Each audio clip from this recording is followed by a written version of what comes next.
ಯೆಹೋವನು ನಿನ್ನ ಇಷ್ಟಾರ್ಥವನ್ನು ನೆರವೇರಿಸಲಿ, ನಿನ್ನ ಎಲ್ಲ ಸಂಕಲ್ಪಗಳನ್ನು ಸಫಲ ಮಾಡಲಿ.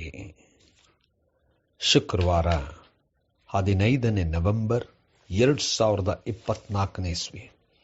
ಈ ದಿನದ ವಾಕ್ಯ ಧ್ಯಾನಕ್ಕಾಗಿ ನಾನು ಆರಿಸಿಕೊಂಡಿರುವಂಥ ವೇದ ಭಾಗವು ದಾನಿಯೇಲನ ಪ್ರವಾದನೆಯ ಗ್ರಂಥ 1ನೇ ಅಧ್ಯಾಯದ 9ನೇ ವಚನ. ದೇವರು ಕಂಚುಕಿಯರ ಅಧ್ಯಕ್ಷನ ಮನಸ್ಸಿನಲ್ಲಿ ದಾನಿಯೇಲನ ಮೇಲೆ ಕನಿಕರವನ್ನು ದಯೆಯನ್ನು ಹುಟ್ಟಿಸಿದನು ಎಂಬುವಂಥದ್ದೇ. ಕರ್ತನಲ್ಲಿ ಪ್ರೀತಿಯುಳ್ಳ ದೇವ ಜನರೇ, ಶುಭೋದಯ. ನಾವು ಅನೇಕ ವಿಚಾರಗಳಲ್ಲಿ ನಮ್ಮ ಇಷ್ಟಾರ್ಥಗಳನ್ನು ತಿಳಿಸಬಹುದು. ದೇವರ ಕೃಪೆ ಕನಿಕರ ಇಲ್ಲದೆ ಹೋದರೆ ಯಾವುದೂ ಕೂಡ ನೆರವೇರಲಾಗದು. ದೇವರ ನಾಮಕ್ಕೆ ಸ್ತೋತ್ರ ಉಂಟಾಗಲಿ. ಕರ್ತನಲ್ಲಿ ಪ್ರಿಯರೇ, ಈ ವಾಕ್ಯ ಧ್ಯಾನ ಮಾಡೋಣ. ಈ ದಿನದ ವಾಕ್ಯ ಧ್ಯಾನದ ಶೀರ್ಷಿಕೆ ದೇವರ ಕೃಪೆ. ಕರ್ತನಲ್ಲಿ ಪ್ರಿಯರೇ,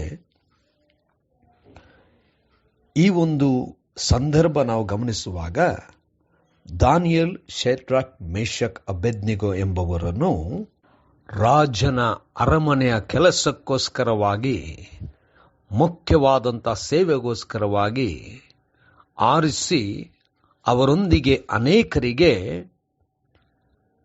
ಪೋಷಣೆ ಮಾಡುತ್ತಾ ಅನೇಕ ವಿಚಾರಗಳನ್ನು ಕಲಿಸಿ ಆಸ್ಥಾನದಲ್ಲಿ ಸೇವೆ ಮಾಡುವುದಕ್ಕೆ ನೇಮಿಸಬೇಕೆಂಬುದಾಗಿದ್ದನು. ಇಂಥ ಸಂದರ್ಭದಲ್ಲಿ ಅವರೆಲ್ಲರನ್ನು ಪೋಷಿಸಿ ಎಲ್ಲ ವಿಧದಲ್ಲೂ ಕಲಿಸುವಂಥ ಸಂದರ್ಭದಲ್ಲಿ ದಾನಿಯೇಲನು ಅರಸನ ಮೇಜಿನಿಂದ ಬರುವಂಥ ಆಹಾರ, ದ್ರಾಕ್ಷಾರಸ ಇವುಗಳನ್ನು ಸ್ವೀಕರಿಸದೆ ಇದರಿಂದ ತನ್ನನ್ನು ತಾನು ಅಶುದ್ಧಪಡಿಸಿಕೊಳ್ಳುವುದಿಲ್ಲ ಎಂಬುದಾಗಿ ಕಂಚುಕಿಯ ಮುಖ್ಯಸ್ಥನಿಗೆ ಹೇಳಿದನು.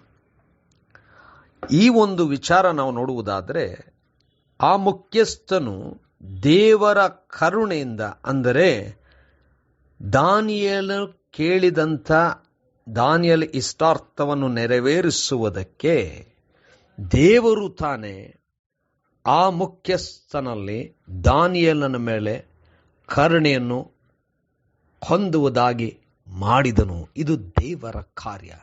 ಕರ್ತನಲ್ಲಿ ಪ್ರಿಯರೇ, ನಮ್ಮ ಇಷ್ಟಾರ್ಥಗಳು ಎಷ್ಟೋ ಇರಬಹುದು. ನಮ್ಮನ್ನು ಆಳುವಂಥವರು ಅಥವಾ ನಮ್ಮ ಮೇಲಧಿಕಾರಿಗಳು ಅಥವಾ ನಮ್ಮನ್ನು ನೋಡುವಂಥ ಅನೇಕರಿರಬಹುದು. ಆದರೆ ಅವರೆಲ್ಲರ ಮನಸ್ಸು ನಮ್ಮ ಕೋರಿಕೆಯನ್ನು ಒಪ್ಪುವ ಹಾಗೆ ಮಾಡಬೇಕಾದರೆ ದೇವರ ಕೃಪೆ ಅಗತ್ಯ, ದೇವರ ಕರುಣೆ ಅಗತ್ಯ. ಇದು ದೇವರ ಕಾರ್ಯವಾಗಬೇಕು.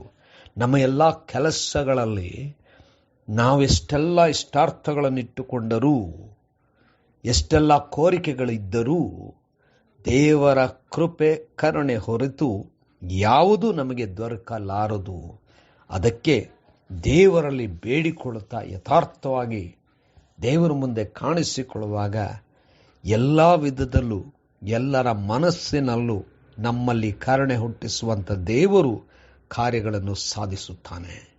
ಕರ್ತನೇ ದಯಾಮಯ ಸ್ವಾಮಿ, ಕೃಪಾ ಸಂಪೂರ್ಣನಾದ ದೇವರೇ, ನಮ್ಮನ್ನು ಕೈ ಹಿಡಿದು ನಡೆಸುವಾತನೇ, ನೀನೇ ನಮ್ಮನ್ನು ಬಲಪಡಿಸು, ಆಶೀರ್ವದಿಸು. ಯೇಸುವಿನ ನಾಮದಲ್ಲಿ ಪ್ರಾರ್ಥನೆ ದೀನತೆಯಿಂದ ಬೇಡಿದೆವು ತಂದೆಯೇ, ಆಮೆನ್.